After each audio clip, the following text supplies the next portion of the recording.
Welcome, Flat Earth Debate Live. I'm your host, Nathan Oakley, and if you are new to this channel, or you've not done so already, then be sure to subscribe, hit the bell notification icon, and join button if you'd like to become a Nathan Oakley 1980 channel member and keep up to date with the Flat Earth Debate. If you would like to support the channel, there is a super chat that runs alongside each of these shows while they are live, and there's also a PayPal, Patreon, crypto, and thanks button in the info box below the video.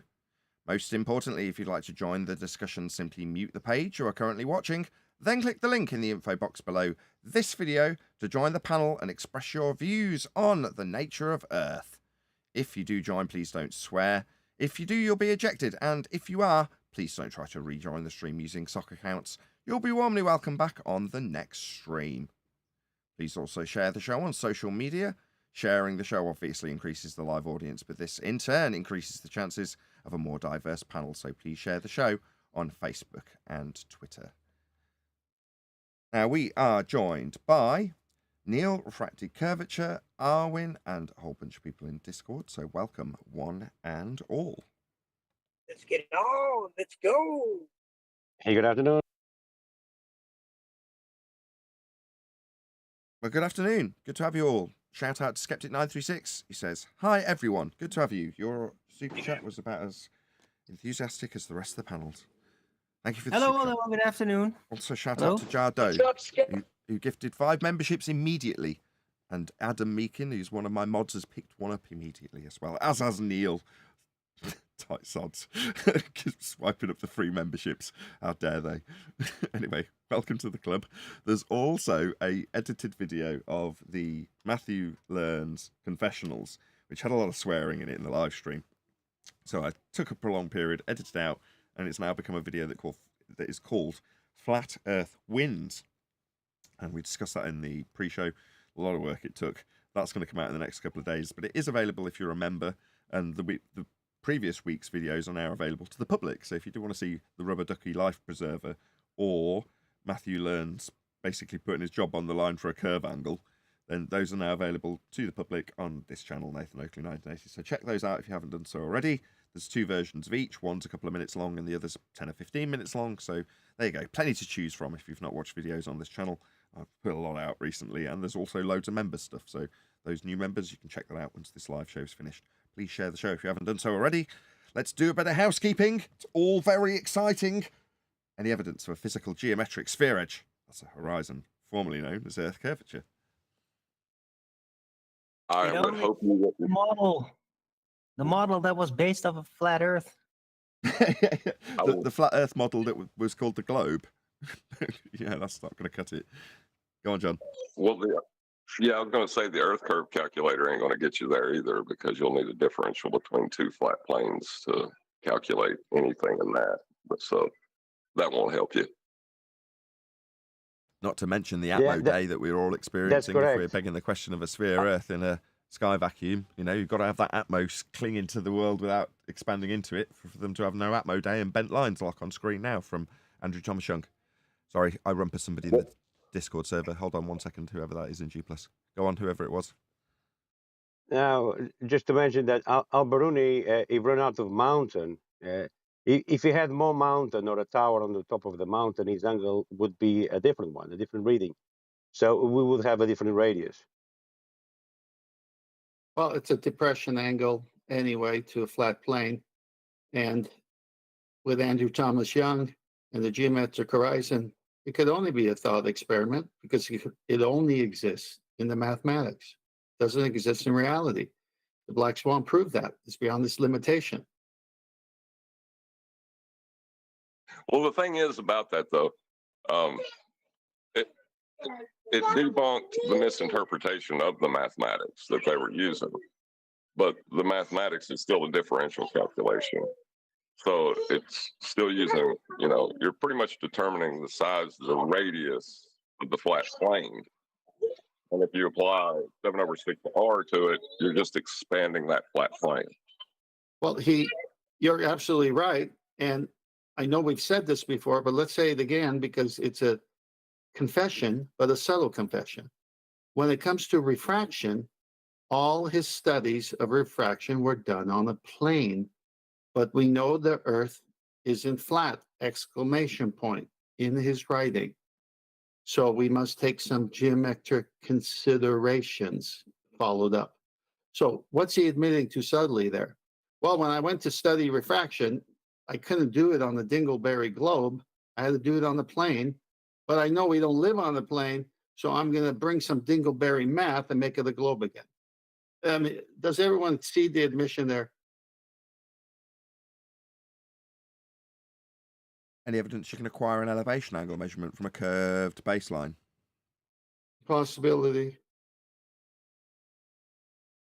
You say there is a It's going to possibility. be like today's video review on the laws that govern our existence, like thermodynamic laws, natural laws.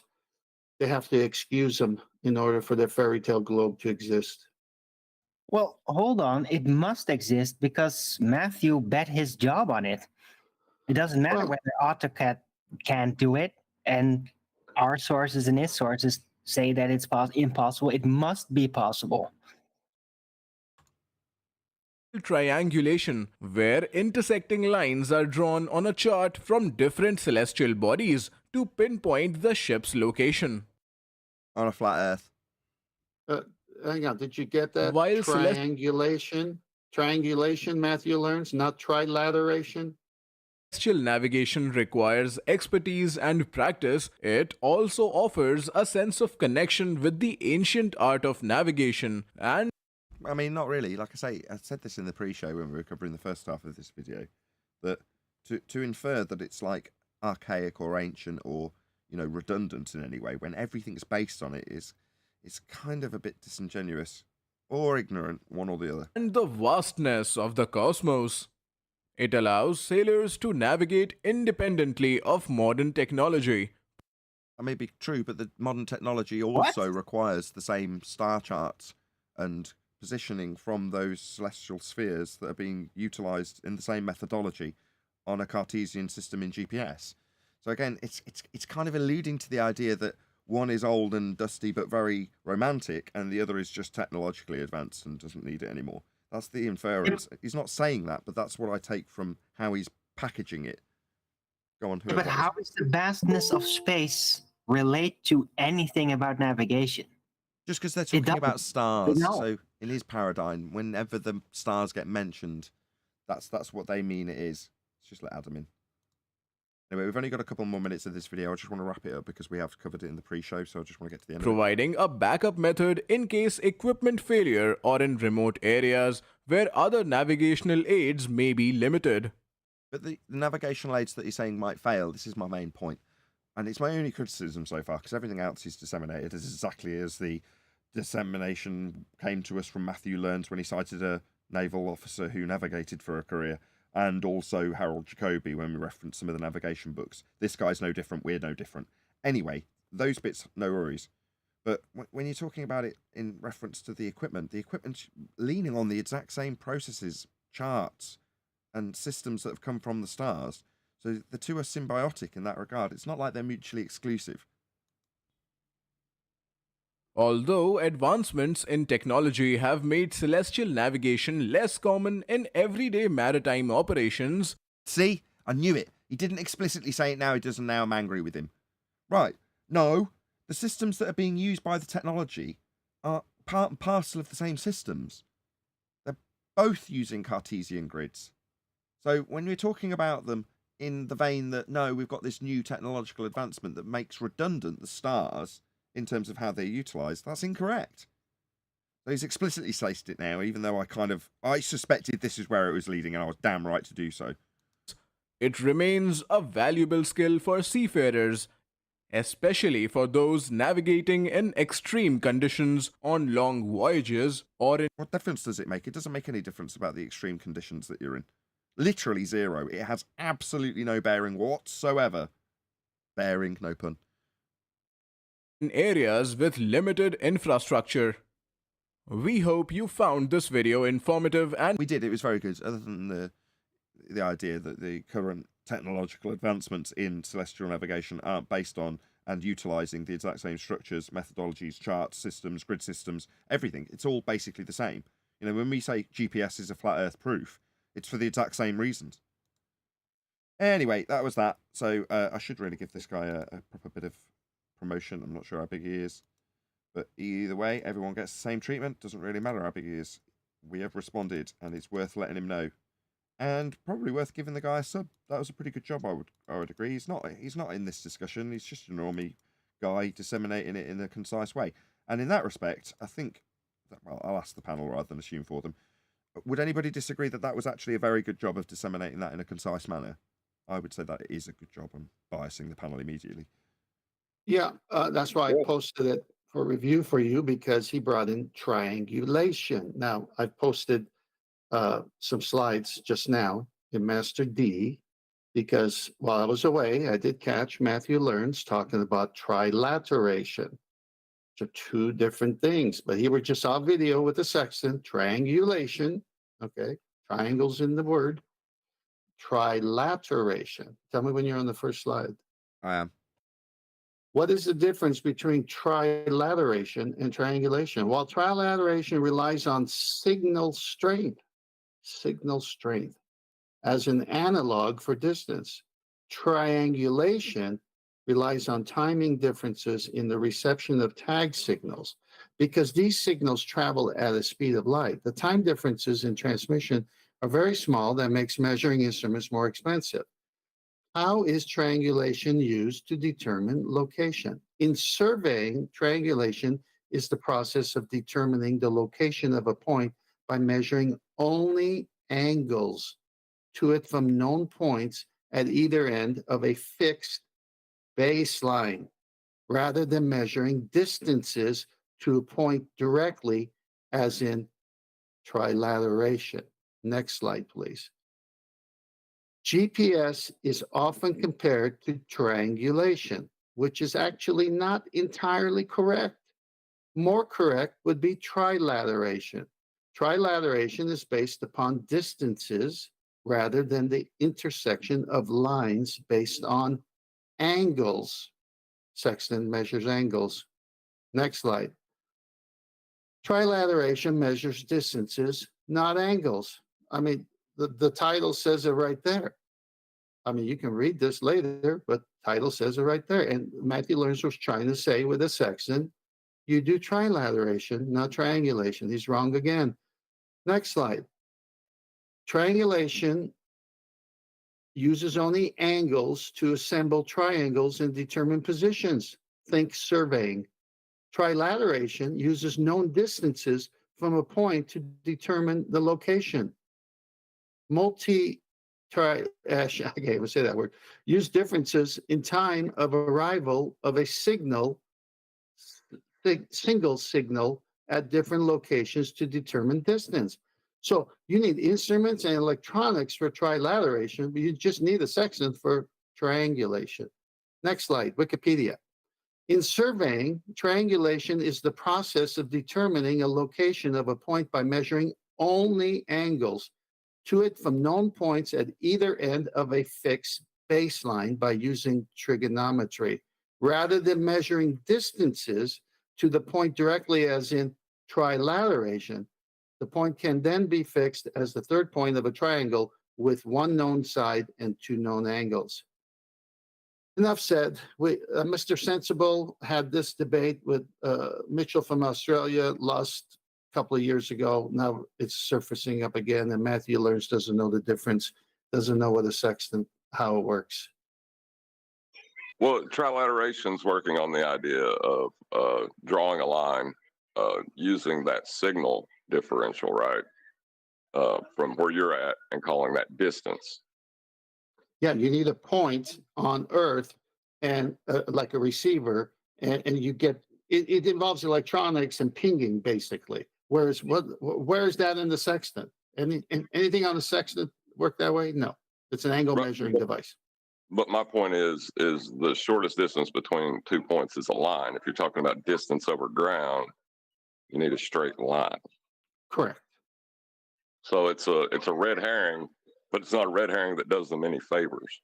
Right, so it's a red herring that also requires straight line distances along the ground if you're going to infer it for a distance measurement. It's like, okay, well, you need the distance to be known if you're going to infer trilateration. And the whole purpose of finding your position is that you know where the stars are above at given times, but you don't know where you are. So how are you going to have a fixed known distance? You're not. That's the point. Either way, if you have got a straight line distance for trilateration, that's not helping you along the ground, is it? It's just going to affirm our position. So it's a red herring that doesn't help them. You're right. That's a good description of it, John. Shout out to Godzilla37. 9 out of 10 Globers, here we go. 9 out of 10 Globers did not want him back. But he's back. Welcome back, 10th. I missed him greatly. I missed you greatly, 10th. You were missed. Well, I caught the live shows, most of it, but taking care of parents got busy. I'm glad to be back, though. Thank you for that sentiment. Okay, so we've got a different video that's going to be shared with the live stream chat now, so let them know. This is Arvin, is it? Arvin Ash? Yeah, you've done him before. Let me set this up for you. You've done him before. This is very interesting, though. It just came out not too long ago, and he's you know the dilemma they have when they violate natural law. You can't believe what he's going to try to do to not have the dilemma of violating natural law. And I'm glad Adam and John are here because this is more up their alley of understanding. So it's going to be a good one today. By Magellan Morning, TV, guys. the best documentary streaming service available. Click the link in the description to get your first month absolutely free.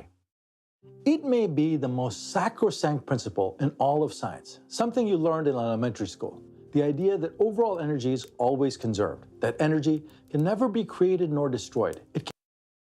Okay, so he's opening with the first law of thermodynamics, which is a very good start. As I've just said, let him know, at Nathan Oakley 1980 sent me.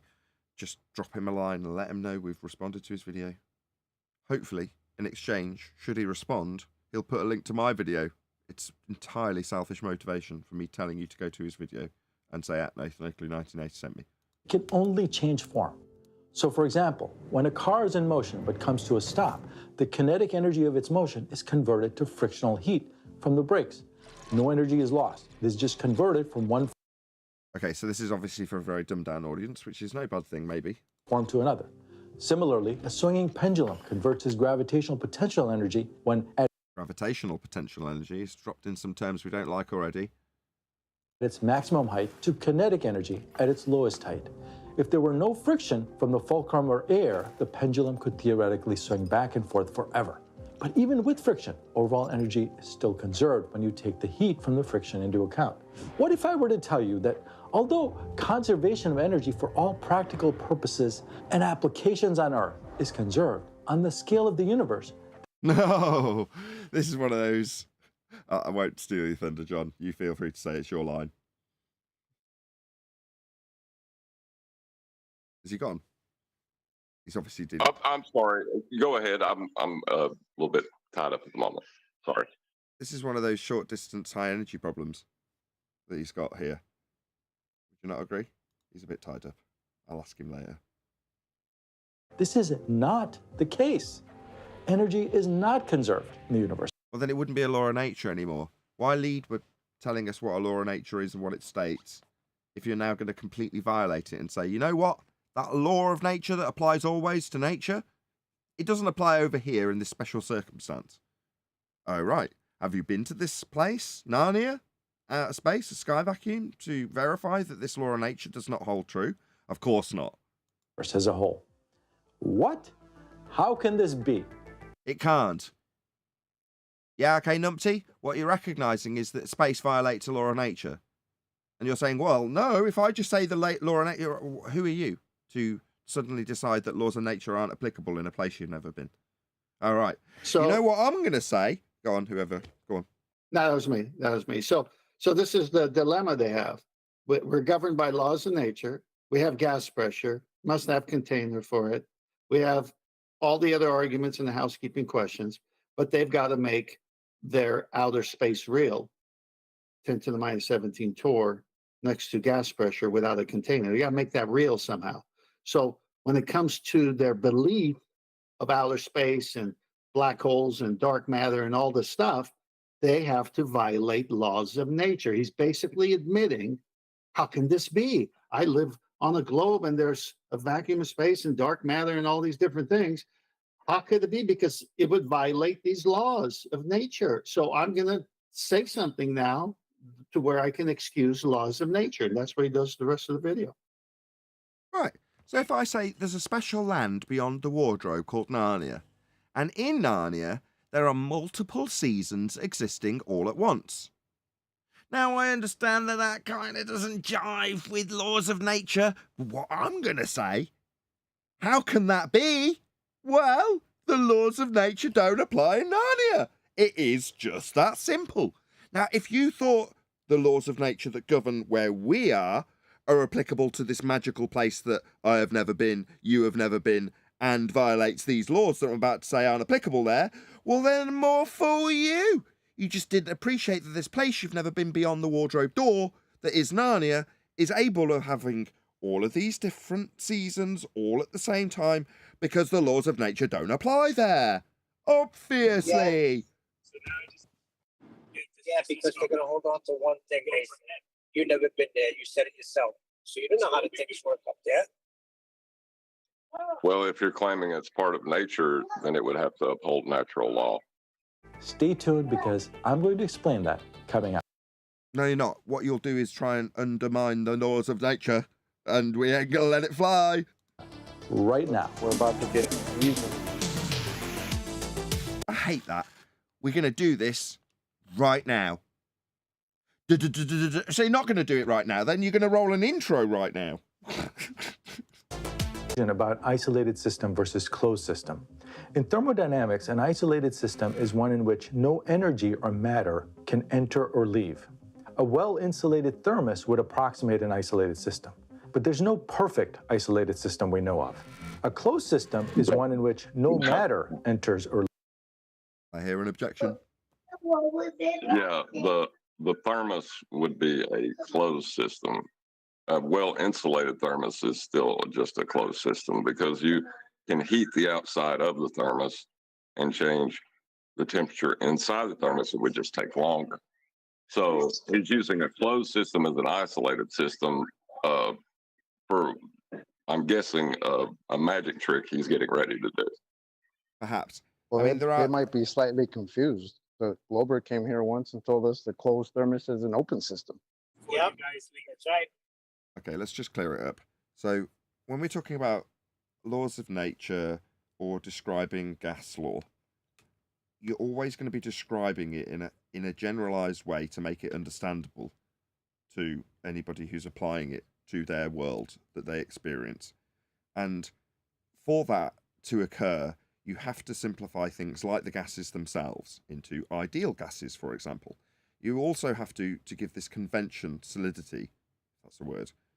To solidify this convention, you need to describe something that doesn't actually exist in nature. So by description only, you have an isolated system. However, for some reason, that, what's the word? Way of describing the convention, there's no other way I can phrase it, has been utilized here for a reason that seems fishy. We don't know why yet, but it seems fishy. Would you agree, John? Yeah, I feel like he's priming the magic trick, showing you, how solid this wall is, right? Even though there's a hidden door, he's showing you how solid it is right now. But he's getting ready to do something fishy. Okay, but he's right in terms of his descriptions, though, so far. If you take him at face value, so an isolated system, although it doesn't exist in nature, does not have any energy or matter transfer between the two. Now, obviously, if you leave a thermos on the side, it's not going to stay warm forever. There is obviously energy being transferred. Even though it's very good and well insulated, it doesn't make any difference. It's just a closed system. Okay, so a closed system has energy transfer but no matter. An open system has both. So that's strictly speaking, he's done an okay job. There's nothing wrong with how he's described it so far, other than saying, well, this isolated system in my example by thermos, it's like, no. Why use it if it's not used to simplify the convention for people to understand? You're using it in an example. That means it's probably going to be stepping outside of the convention, as John has suspected. We'll see. Godzilla37, thanks for super chat. 1 second. Because we know we're on a unicorn. Yeah, I agree. We do know by presupposition. I'm not going to conclude we're on a unicorn, but because I don't conclude with it, Godzilla, yeah, it's not begging the question fallacy if I just say because we know we're on a unicorn without the conclusion. So yeah, this is not a begging the question fallacy, right? Anyway, let's read his super chat as he's paid $14 for it. No, just wait. Bloody hell. I'm reading a super chat. Godzilla37 says, because we know we're on a unicorn, we know its hair is made of diamonds and its hooves are made of gold. Because its hooves are made of gold and its hair of diamonds, we then know we live on a unicorn. That's an affirming the consequent formal logical fallacy. Thank you very much. I'm glad I preempted it by saying this isn't a begging the question fallacy. It's much worse. It's the begging the question fallacy on steroids. Thank you for the super chat. Really appreciate the support. Go ahead, 10th. Sorry, my timing's off. I was gone a week. Welcome back, Tim. Hey, Jocko. So isn't this similar with a cooler filled with ice and you go to a day to the beach and you got all this ice and soft drinks or whatever, and you just leave it there? Does the ice stay ice all the time or does it melt? If you never open it. It melts. Okay. Eventually, it's just a very well-insulated closed system. But that's fine. We'll see why he's using this false equivalence or false analogy. Or leaves, but energy can. A covered pot or cup of tea would approximate a closed system. So in an isolated system, that is a system where no matter or energy enters or leaves, overall energy remains the same. Energy only changes form. We see examples of this every day. Hold on, why is he convoluting these two principles together? That doesn't only apply to an isolated system in the simplification that is the description of the law in respect to the first law of thermodynamics. I don't know why he's done that. Again, this is getting more and more... I do. Go on. I was going to say it's getting more and more fishy, but you've obviously, the stench has whiffed up enough for you. Go ahead. If you move the bar over, right, then you can make Earth an approximately closed system. If he blurs the lines between isolated and closed, you can blur the lines between closed and open. Is that what you're saying? Yes. Okay, well, let's see. Let's see if you're right. When you're driving and you slam the brakes to a stop, what happens to the kinetic energy of your car? Well, it's converted to heat by the friction from the brakes. You don't feel this heat because this is not an isolated system. The heat is dissipated to the atmosphere. But if you could somehow put your car brake, road, and atmosphere in a box and measure the heat, you would find that the kinetic energy of the car has near... Yeah, it's definitely blurred the lines between the two. So he's saying you can't because it's not isolated. But if I put it into a closed system, no. So what you're saying is you can't because it's not a closed system, but you just said isolated. So again, he's blurred the lines for the second time. Strike two. Nearly perfectly transformed into heat energy. The same holds true for any isolated system and would apply to other... Any closed system. So back to blurring the lines. That's strike three. I think we'll all agree. Phenomena such as the pendulum I talked about earlier. So the question we want to ask is whether this holds true for the universe as a whole. Hold on, when you say whether or not this holds true, it's a law of nature. So if it doesn't hold true, it wouldn't have been a law of nature for you to discuss in the first instance. So this is self-defeating right off the bat, because you're now going to try and violate what you've just described holds true in nature. Cut to a CGI image. So we're going to find out whether or not this is true in Narnia. We're going to need to be in Narnia to do this. Where are we in this image? Looking back at Earth as a sphere. Number one, we know Earth's not a sphere. Number two, we know that this area is claimed in this model of Narnia, space, as being 10 to the minus 17 tall. So all of these clouds, yeah, this one in particular that's right on the edge, right, that's right next to a 10 to the minus 17 tall vacuum, this black area. And it's not expanding in all directions to fill the volume. Utterly absurd. So this isn't just a first law of thermodynamics violation, it's a second law of thermodynamics violation, straight off the bat. But you're going to wonder and worry about whether or not the first law is applicable. That's a law of nature. To a world that we can't experience ever. Well, I'm not really too concerned about that. I mean, we could postulate whether or not this shit works in Narnia, but Narnia's not real. Consider the entire universe a well-defined isolated system? So no isolated systems exist, but suddenly the universe, when we imagine it as a 10 to the minus 17 tall vacuum and Earth as a sphere in an orbital motion disseminated by the church, then it's an isolated system then. Have you verified this? No, we're not in an orbit. No, we're not on a sphere. No, we're not in a sky vacuum. Again, but we're going to worry about whether or not we've got an isolated system that's a convention-defining idea that doesn't exist in reality. Suddenly, it's applicable to his entire universe, that he's not getting the perspective that we're being shown on screen now. No, I'm not worried about Narnia. This is absurd. The universe is everything. Shouldn't it be the ultimate isolated system? Shouldn't it? Why are you now postulating? Shouldn't you know if you're going to apply things to it in terms of laws of nature that you're about to debunk? It turns out that the answer is not straightforward. Hang on. Shocking. He said the universe is everything. No, laws of nature is everything, and it applies to everything. So that was the language. He's trying to get us out of Earth into Narnia. So basically, Narnia is everything. Well, what about here when I'm not through the closet doors and I'm have these laws of nature? No. Once you go through the closet door, that's everything. Yeah. Exactly. No, Tim. The universe is everything except the part of the universe that we don't know about yet. Yeah, but what if it was a totally isolated system? Hold on. The laws of nature apply to where I experience. We're not experiencing this garbage on screen now from a position that you claim it could be in existence from, even though that position only exists in a mathematical orbital motion invented by a man from the church. So all of it's absurd. We're not in Narnia. We don't need to assess whether or not laws of nature that apply always in worlds that we actually experience physically compared to ones that we don't. Let's examine why. If we want to include the whole universe, we have... Your universe, what we've just expanded out through something that we saw from the ground in an area that had lateral laws applied to it. Now we're suddenly zooming out like we can experience coming out from an area I see through a telescope. No, this is utterly absurd. Have to include everything from the very small to the very large. Not just the night sky in this reference, with you imagining that you can dive in through lights in the sky like Superman, like they're places that you can swim through. Let's start with the very small. The behavior No, we've just swam through a world that doesn't exist again. at the microscale is described by quantum mechanics, which is the physics of the smallest scale objects from the subatomic to the atomic and beyond. At the quantum level, the concept of energy conservation is explicitly defined.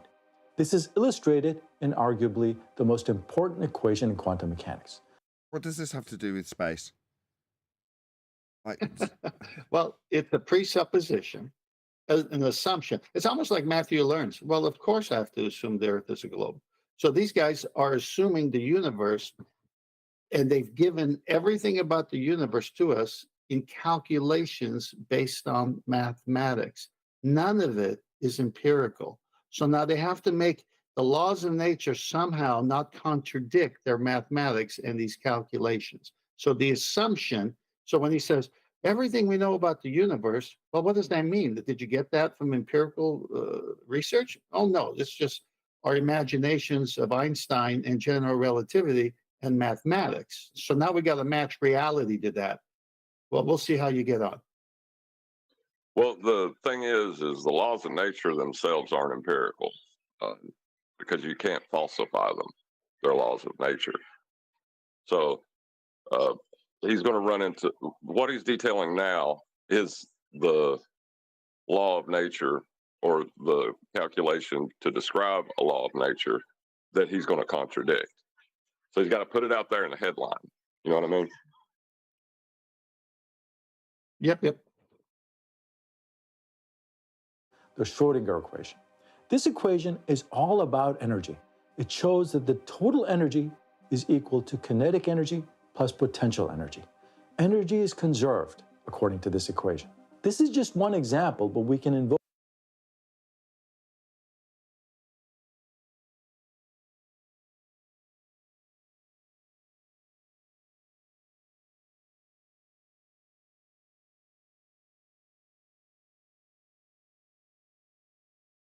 You see the V in the equation? Shows that the total. You see that? That'd be volume, wouldn't it? Uh-oh. So, okay, so far. He's referencing something that requires a volume in order to calculate it. Okay, we'll go with that. Energy is equal to kinetic energy plus potential energy. Energy is conserved, according to this equation. This is just one example, but we can invoke other equations as well in order to show that the energy is explicitly conserved. But all we're doing with these equations is describing things. That's all maths does. It's just a language. So when he says we're going to infer, that sounds like it's not going to go well for you. In quantum mechanics. So there's no problem at micro scales. Now let's look at the largest. No problem with what? Describing it with maths? What would there be a problem with? Some description. It's either valid or invalid in terms of how we describe things. If it's describing things that we experience in physical reality, we can quantify and verify how well it's described them. So no, there's not going to be an issue so far with describing things in mathematics. But there was an issue. The V was the issue. But by saying there is no issue, it's like, you know, the Black Knight getting his arm cut off and denying he just cut his own arm, you know, that his arm was just cut off.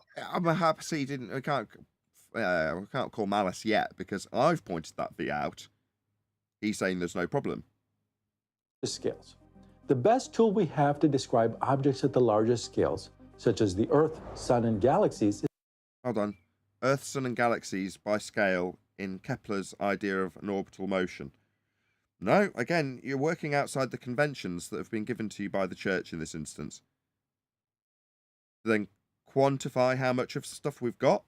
No, that's unreasonable. That's working outside of the convention given to you to figure out when things will occur in terms of time, duration, and elapsed movements of those stars for things like Easter, when it'll come, based on the star positions. But now to work outside that convention and qualify it differently with maths, to infer the physics of our world, is totally unreasonable. We don't tolerate that here. Is Einstein's theory of general relativity.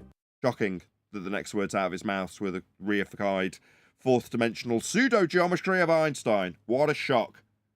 The core of this theory is represented by Einstein's field equations, which in its simplified form looks like this. I've got its problems. Gonna go through those, I wonder. Will he go through the problems? Discussed this in several videos in the past, but let me do a quick recap. Got fourth-dimensional pseudo-Riemannian space-time bent in a third-dimensional representation on a 2D screen currently occurring below this equation. Where's the fourth dimension in this? Anybody see a fourth dimension on screen? Because I see a 2D image on my projection screen representing a 3D presentation of a bent claimed to be pseudo-4D space-time.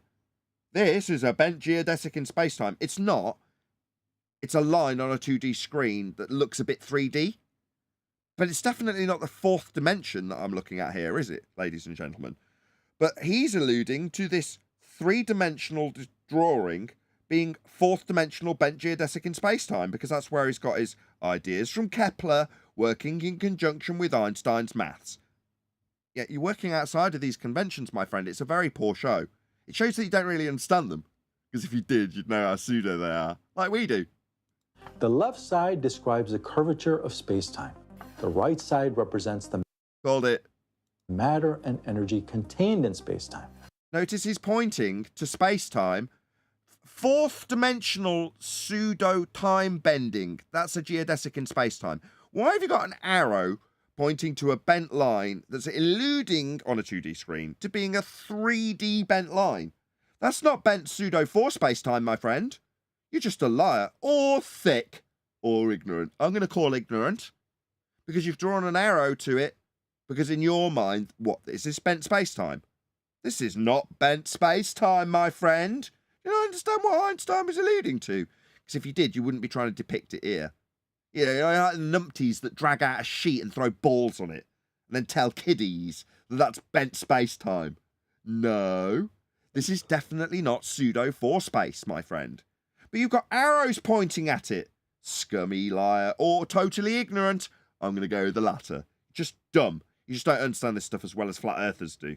We understand bent geodesics in space-time and how 3D imaginings on 2D screens are not 4D pseudo space-time.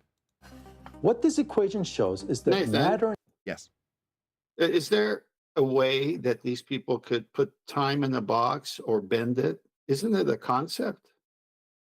Yeah, he's working outside of that concept. The convention of pseudo-geometry, space-time in this instance, is being plastered onto a world he thinks he's got to qualify and quantify mathematically by describing a physical world that isn't real.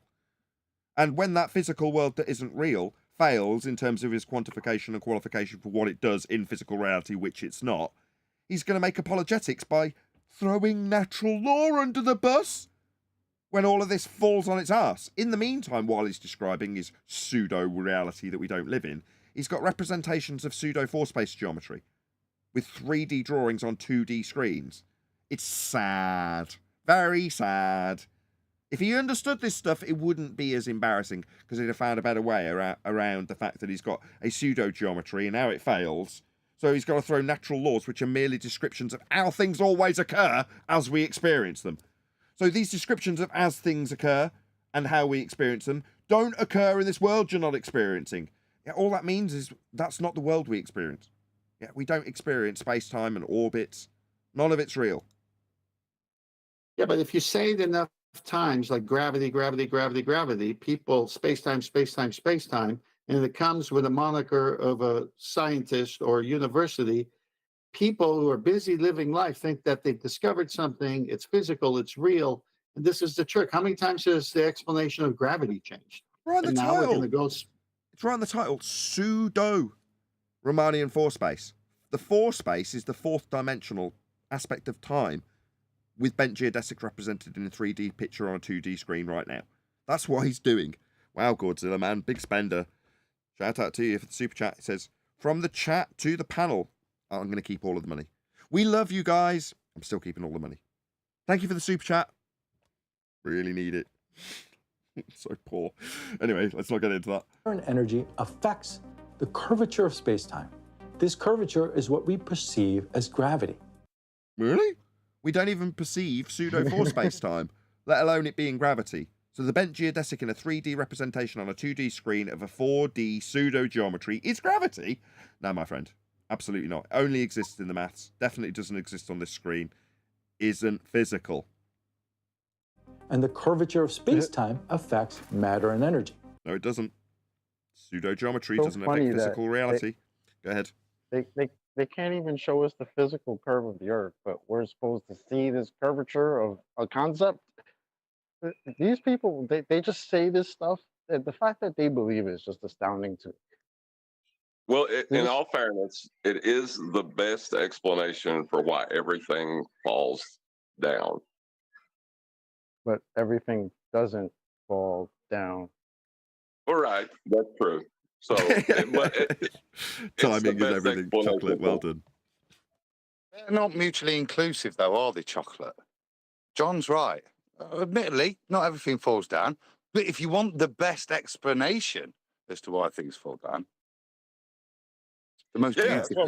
No, that's perfect. Nobody's acknowledging Adam when he's quality. got the most sensible things to say.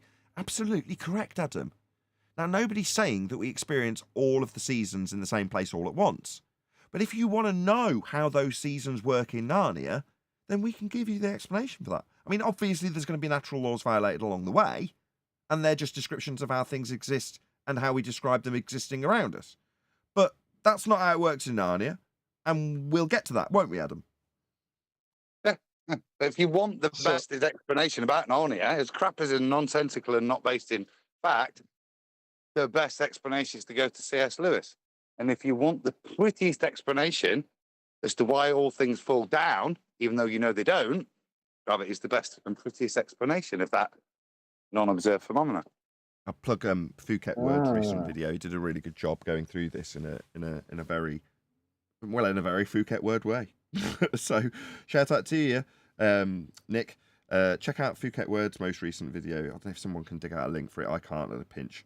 But he actually got in touch with me after the fact. He said, love your comment on the gravity/reference frame video, Nathan. Actually, it was your rant the other day that inspired the content. Hopefully those that get to the end will understand the point. Yeah, I couldn't agree more. Great job, by the way, Nick. I really enjoyed that video. I watched it from beginning to end, and I enjoyed it thoroughly. So, yeah, hence my comment. on that video. But yeah, I basically said that it was an outrage because you're all idiot lickspittle and don't understand that the ground's falling away at 9.8 meters per second, and it's obviously demonstrated by the clouds.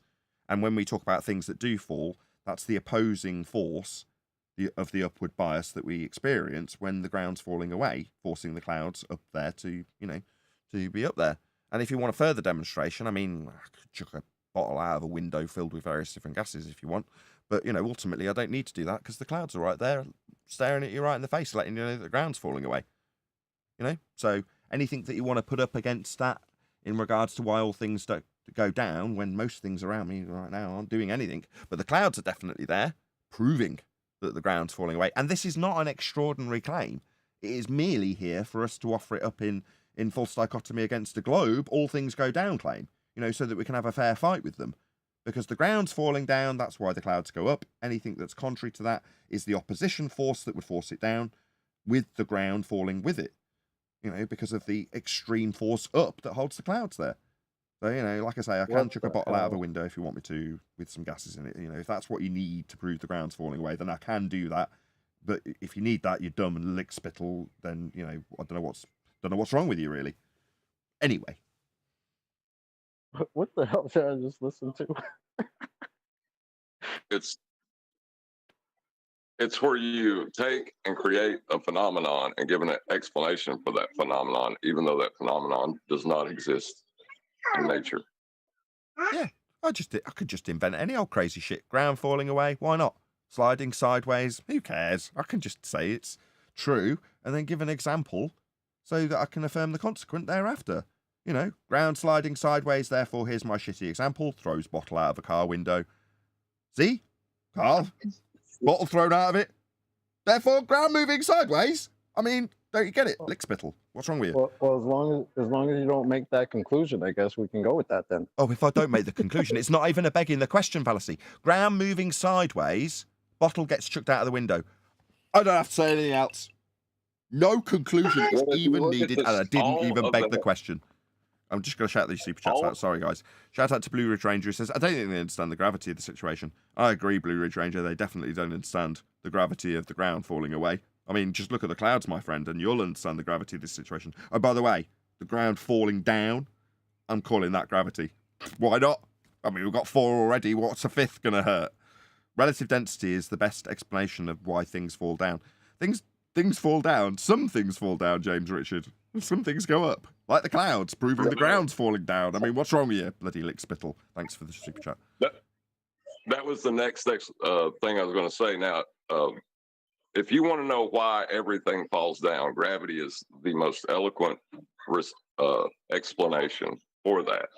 But if you want to know why things fall, rise, or remain neutral in nature, then relative density disequilibrium is the best answer.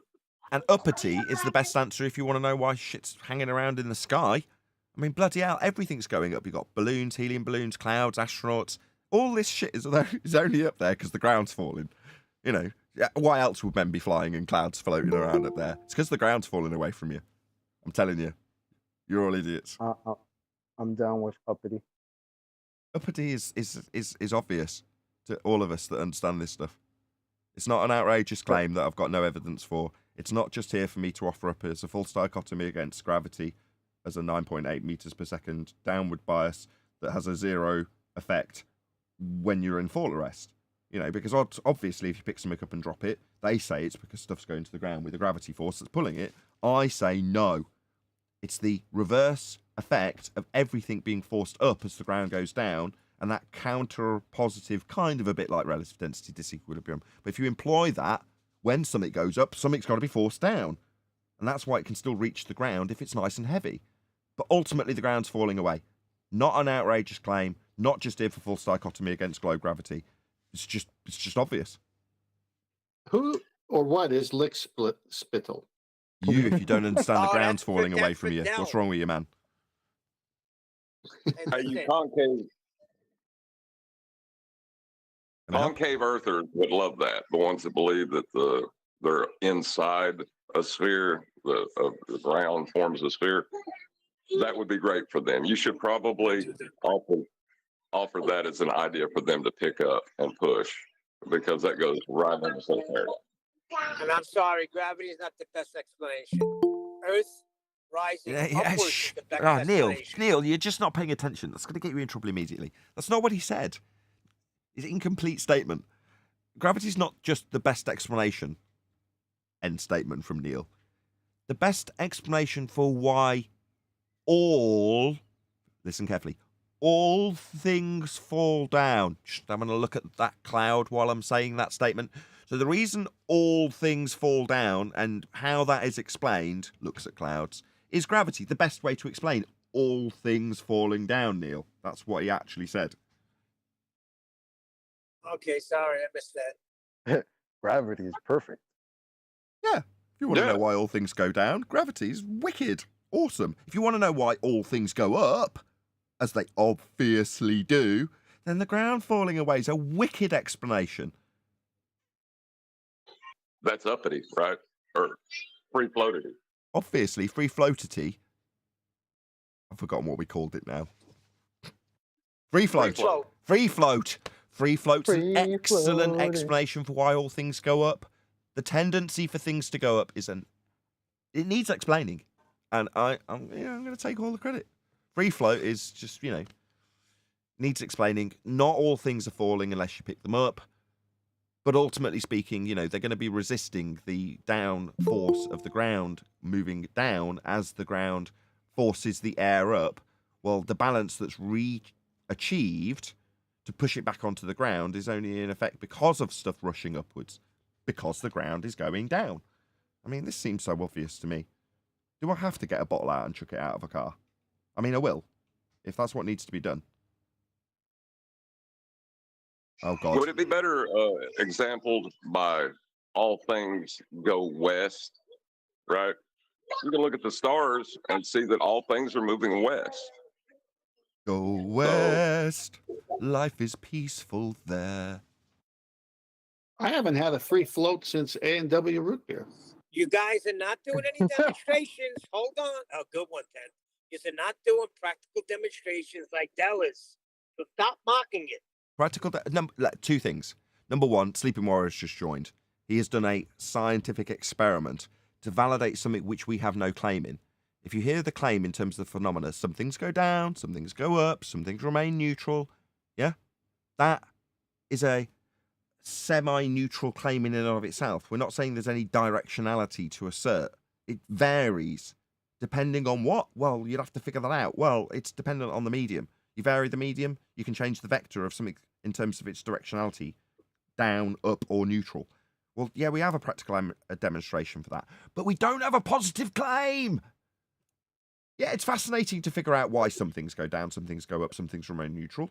But after debunking that there isn't an always in effect downward force because we need to be stuck to the side of a spinning water ball, we don't actually need to defend anything here. As much as Anthony is here and can back it with scientific validity, it's not just a demonstration. I'm not just chucking a bottle out of a window, right? There's a very high standard that's been attained for no reason, because we don't have a claim. Nothing to defend here. Well, if Anthony was to defend it, the argument would be over easy. It would be. Oh, that's a good one. But I could invent an outrageous claim of the ground falling away and then employ some of those effects described with relative density disequilibrium, i.e. the stuff that's being forced up because the ground's falling away from it would have the equal and opposite effect for something that's more dense than it go down, proving that we've got a downward falling Earth.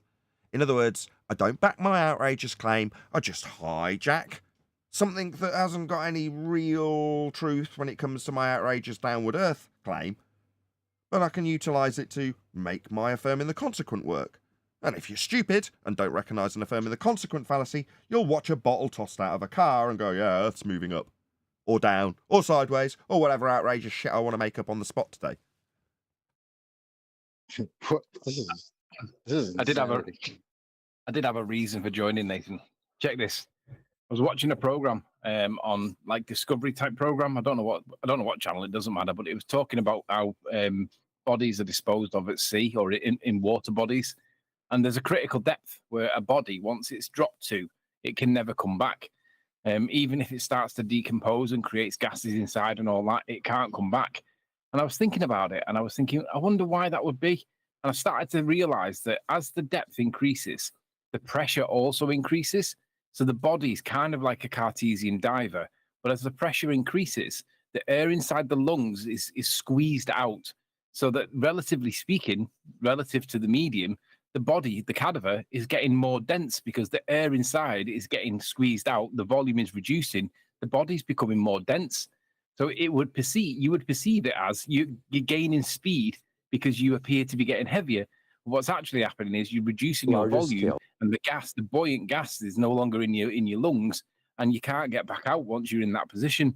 And I just thought, what a brilliant example of relative density there, disposing of a dead body. Don't want to plant any seeds, just wanted to put that out there. You've been getting rid of bodies in the Mersey again then, Tony? Yeah, he has a way of lowering the tone, doesn't he? There's always something. No, but it's true. Research it. Why is it that the body goes down in the way that it does? Let's not have it again. Thank you. It is the Cartesian diver example. Once is enough. That's brilliant. Thank you, Anthony. I'm so glad you joined. If the analogy of a guy driving a car throwing a bottle out, and the result is Earth is moving up, we need to check the alcohol content in that bottle, please. The mafia was way ahead of hand. Anyway, throw me right off, Faz. Right off. Let's go back to the video. Didn't the mafia attach rocks to the bodies, though? Yeah, they just wanted to make sure. That was the secondary point. That's why you've got to weigh the body down, because if you don't weigh the body down, initially it might sink, right? Depending on what your muscle over fat content or ratio is. You might get the body to sink initially, but as the body starts filling up with gas, it'll rise to the top. So you've got to put weight on it. Why is that? Because obviously, as it's filling up with gas, it increases the volume. It becomes more, they would say, more buoyant. We're saying, well, you're increasing the volume, you're changing the relative density, right? And that was the other point. So there was a secondary point, Nathan. So it wasn't just about the critical depth. It was also about why you've got to put weight on it too. Don't appeal to me. This is Neil's area. Neil, this is your moment. What's that? This is where you go. Yeah, that's exactly how it is. 14th Street Northwest. Yeah, you gotta put the cement shoes on first. Well, between Neil and Anthony, I think the argument is well cemented. Neil, can you say that again? They have concrete boots in New York. Yeah, you say have it again with it. Say it again with an Italian accent, Neil. What they did was they put your feet in buckets. They filled it with cement. When the cement hardened, you got chucked over the side. Yeah. Okay. Oh, but that's still a red herring though, because you're not dealing with the like if you're trying to argue with somebody with why that body is falling down to the bottom of the ocean, you're not addressing their presupposition of everything going down.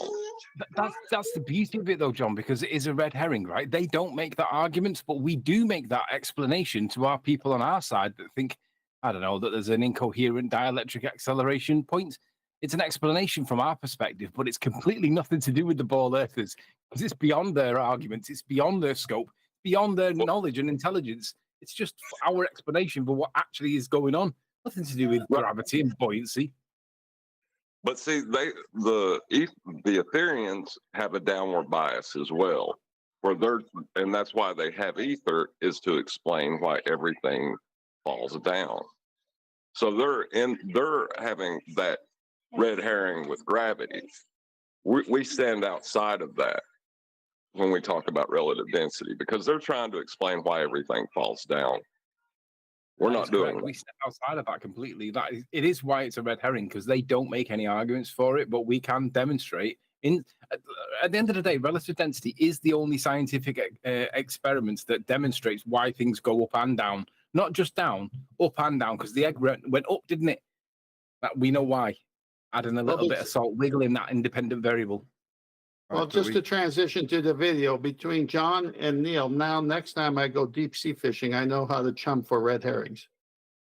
Indeed. Rinsler, shout out. He says, off topic. The so-called Chinese spy balloon that flew over USA looks suspiciously like the International Space Station. Lol. Maybe. I didn't notice that myself, Brinsler, but really appreciate the super chat. Thank you very much indeed for the support. And also, did I miss one? I swore I missed a super chat. Did I? James Richard, relative density is the best explanation of why things fall down. No, we did cover that. No, we've covered everybody. Perfect, perfect, perfect. Okay, with that, I am going to say, if you are watching this on either Nathan Oakley 1980 or Nathan Oakley Primary Streams, then stay tuned, as there will be an after show to follow. Fortunately, if you are watching this live, this is where we bid you farewell. So, another massive thank you to both Discord and G+ panels. I've been Nathan Oakley, and I will see you all in the next video.